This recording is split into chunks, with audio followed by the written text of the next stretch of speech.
Hello friends, നമസ്കാരം. നമ്മുടെ Kerala TV സീരിയലിലേക്ക് എല്ലാവർക്കും സ്വാഗതം. അങ്ങനത്തെ കല്യാണിയും അതുപോലെ കിരണും വളരെ സന്തോഷത്തിലാണ്. അച്ഛൻ, അമ്മ ഇവരുടെ രണ്ടുപേരുടെയും സ്നേഹം അപ്പുറവും ഇപ്പുറവും ഇരുന്ന് കാണാൻ കഴിയുന്നുണ്ടല്ലോ. അതിൻ്റെ ഒരു ആഹ്ലാദത്തിലാണ് എന്തായാലും.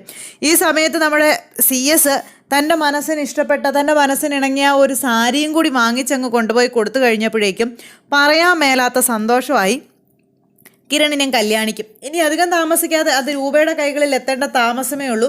അതും അച്ഛൻ മേടിച്ചതാണ് എന്നും പറഞ്ഞ് രൂപയുടെ കൈകളിലേക്ക് കൊടുക്കേണ്ട താമസമേ ഉള്ളൂ.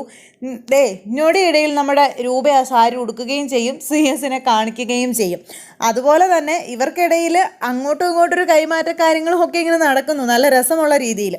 ഈ സമയത്താണ് നമ്മുടെ താര അവിടെ നമ്മുടെ സരയുവിനെയും അതുപോലെ ശാരിയെയും കാണാൻ വരുന്നത്. അവരെ രണ്ടുപേരെയും കാണാൻ വന്ന സമയത്ത് ഈ നമ്മുടെ താര സംസാരിക്കത്തില്ലല്ലോ. അങ്ങനെ താരയെ കണ്ടു കഴിഞ്ഞപ്പോഴത്തേക്കും ശാരിക്കും അതുപോലെ സരയുവിനും ഭയങ്കര ദേഷ്യം എന്ന് പറഞ്ഞാൽ ഭയങ്കര ദേഷ്യം. ഈ താര വന്ന് രാഹുലിനെ കാണണമെന്നുള്ള കാര്യം പറഞ്ഞു. ഇത് കേട്ട് കഴിഞ്ഞപ്പോഴേക്കും അമ്മയ്ക്കും മകൾക്കും കൂടെ രക്തം അങ്ങ് തിളച്ചങ്ങ് കയറിയില്ലേ. എന്തിനാടി നീ രാഹുലേട്ടനെ കാണുന്നതെന്ന് ചോദിച്ച്. അപ്പോൾ എൻ്റെ കുഞ്ഞിൻ്റെ അച്ഛൻ രാഹുലാണ് എന്നുള്ള രീതിയിൽ ഇങ്ങനെ പറഞ്ഞു. അതായത് ഈ പറയുന്ന നമ്മുടെ രൂപയ്ക്കും അതുപോലെ മറ്റാർക്കും അറിയാത്ത ആ ഒരു രഹസ്യമാണെന്നൊക്കെ പറഞ്ഞുകൊണ്ട് ഇങ്ങനെ പറയും. അപ്പോൾ ഇത് കേട്ട് കഴിഞ്ഞപ്പോഴത്തേക്കും ശാരിക്ക് ഭയങ്കര ദേഷ്യം. ശാരി എന്നിട്ട് ഭയങ്കരമായി ദേഷ്യപ്പെട്ട് അപമര്യാദയായിട്ട് ആ പാവത്തിനോട് പെരുമാറി. ഇറങ്ങടി എൻ്റെ വീട്ടിൽ നിന്ന്, അങ്ങനെയാടി ഇങ്ങനെയാടി എന്നൊക്കെ പറഞ്ഞുകൊണ്ട്.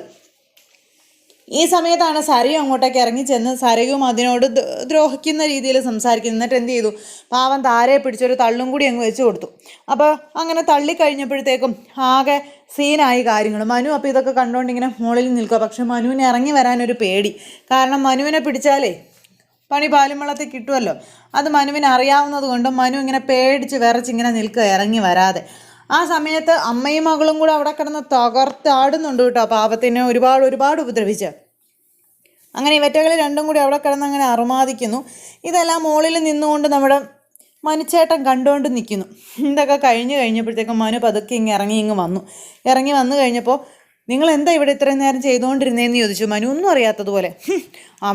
അവൾ വന്നേക്കോ, ഓരോ പ്രശ്നങ്ങളും ഉണ്ടാക്കിക്കൊണ്ടെന്നൊക്കെ പറഞ്ഞ് അങ്ങനെ ഡയലോഗുകൾ ഇറക്കുമ്പോൾ അവരോട് എന്തിനാ അത്രയും ക്രൂരമായിട്ടൊക്കെ പെരുമാറിയതെന്ന് ചോദിച്ചു. എത്ര ക്രൂരമായിട്ട്? ഞങ്ങളതിന് അവളോട് എങ്ങനെ പെരുമാറിയെന്നാണ് ഈ പറയുന്നതെന്ന് മനുവേട്ടൻ എന്നൊക്കെ ചോദിച്ചപ്പോൾ, അല്ല ഒന്നുമില്ലെങ്കിലും സംസാരിക്കാൻ കഴിയാത്ത ഒരാളല്ലേ, ആ സംസാരിക്കാൻ കഴിയാത്ത ആളിനോട് എന്തിനാ ഇത്രത്തോളം ക്രൂരതയൊക്കെ കാണിച്ചതെന്ന് ചോദിച്ചപ്പോൾ അവൾ പറഞ്ഞത് എന്താണെന്നോ നിങ്ങൾ കേട്ടില്ലേ, നിങ്ങൾക്ക് മനസ്സിലായില്ലേ എന്നൊക്കെ ചോദിക്കുക നമ്മുടെ സറിയു. അപ്പോൾ ഇത്രയും നാളുമായിട്ട് മനുവിനോട് അങ്ങനെ ഒരു മൈൻഡിൽ ഈ സറിയു സംസാരിച്ചിട്ടില്ല. നിങ്ങൾ എന്നൊക്കെ വിളിച്ച്. അല്ല അതല്ല ഞാൻ പറഞ്ഞതെന്നൊക്കെ പറഞ്ഞുകൊണ്ട് മനു ഇങ്ങനെ കിടന്ന് ഉരുണ്ട് കളിക്കുമ്പോൾ അവളാ പറഞ്ഞതിൻ്റെ അർത്ഥം എന്താ മനുവേട്ടാ? അങ്ങനെ സറിയു അവളുടെ മോളാകുമ്പോൾ എൻ്റെ രാഹുലേട്ടനല്ലേ അതിൻ്റെ അച്ഛൻ എന്ന് പറയുന്നത്. അപ്പോൾ അവർ തമ്മിൽ ബന്ധമുണ്ടെന്നല്ലേ അതിൻ്റെ അർത്ഥം? അങ്ങനെയല്ലേ അവൾ ഉദ്ദേശിച്ചത് തുടങ്ങിയ രീതിയിലൊക്കെ ചോദിക്കുന്നു. അങ്ങനെയൊക്കെ ഇപ്പോൾ ചോദിച്ചാൽ എന്താ പറയേണ്ടതെന്ന് മനുവിന് അറിയില്ല. മനു ഇങ്ങനെ ആകെ വട്ടം ചുറ്റി ഇങ്ങനെ നിൽക്കുക. എന്തായാലും മനുവിന് ആകെ ടെൻഷനും കാര്യങ്ങളുമായി. ദൈവമേ, ഇനിയിപ്പോൾ ഈ വന്നതിലും പറഞ്ഞതിലുമൊക്കെ എന്തെങ്കിലും സത്യങ്ങൾ കാണുമോ, അതോ ഇനിയിപ്പോൾ എല്ലാം കൈവിട്ട് പോകുമോ എന്നൊക്കെയുള്ളൊരിത്. അപ്പോൾ താരയുടെ മകളാണ് ഈ പറയുന്ന സരയു എന്ന് തിരിച്ചറിഞ്ഞ നിമിഷം സരയുവും ശാരിയും തകർന്ന് തരിപ്പണമായി പോയി എന്ന് തന്നെ പറയാം. അവരൊരിക്കലും പ്രതീക്ഷിച്ച ഒരു വാർത്ത ആയിരുന്നില്ല അത് അവരെ തളർത്തിക്കളഞ്ഞ ഒരു ന്യൂസ് തന്നെയായിരുന്നു. എന്തായാലും അതിനെ പ്രതിരോധിച്ചുകൊണ്ട് അമ്മയും മകളും ഇങ്ങനെ മാക്സിമം പിടിച്ചു നിന്നു. ആ സംഭവങ്ങളൊക്കെ അവിടെ ഇങ്ങനെ നല്ല ഗംഭീരമായിട്ട് നടക്കുന്ന സമയത്ത് നമ്മുടെ കല്യാണി നേരെ രൂപയെ കാണാൻ പോകുമ്പോൾ രൂപയുടെ കൈകളിൽ കൊടുക്കാനായിട്ട് CS മേടിച്ചു വെച്ച സാരിയും ഉണ്ട്. ഈ സാരിയായിട്ട് ചെല്ലുന്ന മരുമകളെ കണ്ടു കഴിഞ്ഞപ്പോഴത്തേക്കും നമ്മുടെ രൂപയ്ക്ക് വലിയ സന്തോഷമായി. അപ്പോൾ രൂപയാണിപ്പോൾ ഏത് നേരം മൊബൈലിനകത്താണ് നമ്മുടെ CS മെസ്സേജ് അയക്കലും കാര്യങ്ങളൊക്കെ ആയിട്ട്. മരുമകൾ ചെന്നത് പോലും അറിഞ്ഞില്ല. അപ്പോൾ ഇത് കല്യാണിക്ക് മനസ്സിലായി. കല്യാണി നേരം ചോദിച്ചു, വന്നിപ്പോൾ അമ്മ ഭയങ്കര ബിസിയാണല്ലോ, ഞാൻ വന്നതുപോലും അമ്മ അറിഞ്ഞില്ലല്ലോ എന്നൊക്കെ പറഞ്ഞപ്പോൾ, മോള് വന്നതേ ഞാൻ അറിഞ്ഞില്ലെന്നും പറഞ്ഞുകൊണ്ട് ഇങ്ങനെ പറയുന്നു അമ്മായിമ്മ.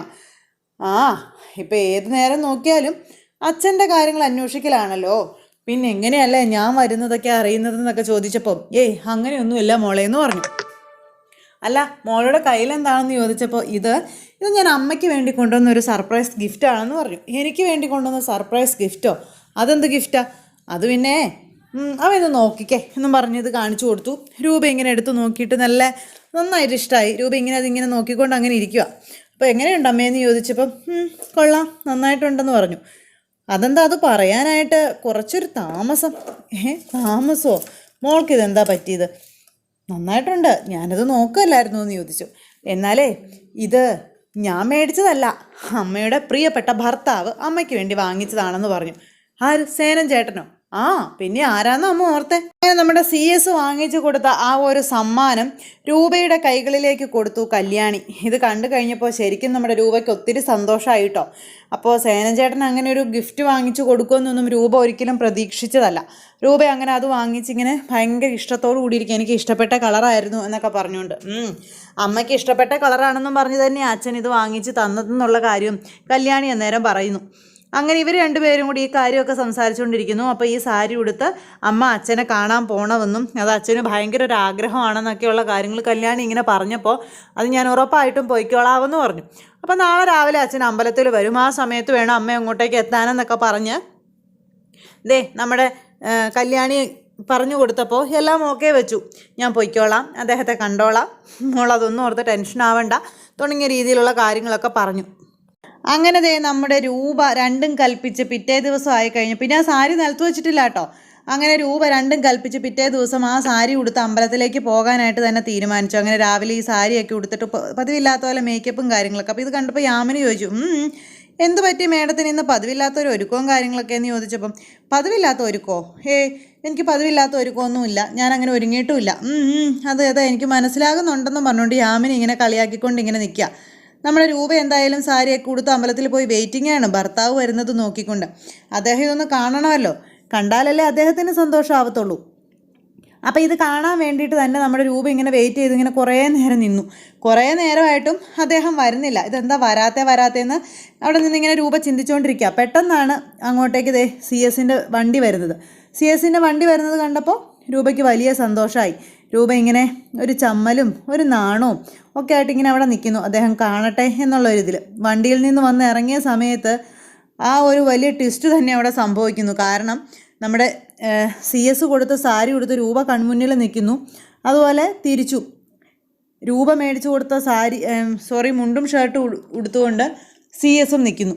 അങ്ങനെ രണ്ടുപേർക്കും ഇടയിലുള്ള ആ ഒരു വലിയ മതിൽ അവിടെ ഇല്ലാതായിരിക്കുന്നു. അപ്പോൾ രണ്ടുപേർക്കും അങ്ങോട്ടും ഇങ്ങോട്ടും ഒത്തിരി സന്തോഷമായി. രണ്ടുപേരും എന്നിട്ട് ഇങ്ങനെ എന്താ പറയേണ്ടതെന്ന് അറിയാതെ ഇങ്ങനെ ചമ്മലോടുകൂടി ഇങ്ങനെ നിൽക്കുക.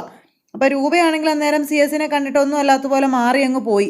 CS-ന് സംശയമൊന്നും തോന്നരുതല്ലോ, അതുകൊണ്ട് CS ആണെങ്കിൽ കണ്ണിറയെ കാണുകയും ചെയ്തു തൻ്റെ ഭാര്യയെ താൻ മേടിച്ചു കൊടുത്ത സാരി ഉടുത്ത്. അപ്പോൾ അങ്ങനെയൊക്കെയുള്ള ഒരു സിറ്റുവേഷനോട് കൂടിയാണ് നമ്മുടെ ഇന്നത്തെ കഥ ഇവിടെ അവസാനിച്ചിട്ടുള്ളത്. എന്തായാലും പുതുപുത്തൻ വിശേഷങ്ങളുമായിട്ട് വരുന്നുണ്ട്, നല്ല ഇടിവെട്ട് എപ്പിസോഡുകൾ. ആരും തന്നെ മിസ് ചെയ്ത് കളയരുത്. എല്ലാവർക്കും നല്ലൊരു ദിവസം ആശംസിക്കുകയാണ്. എല്ലാവരുടെയും സപ്പോർട്ടിനും സ്നേഹത്തിനും ഒത്തിരി നന്ദി അറിയിക്കുന്നു.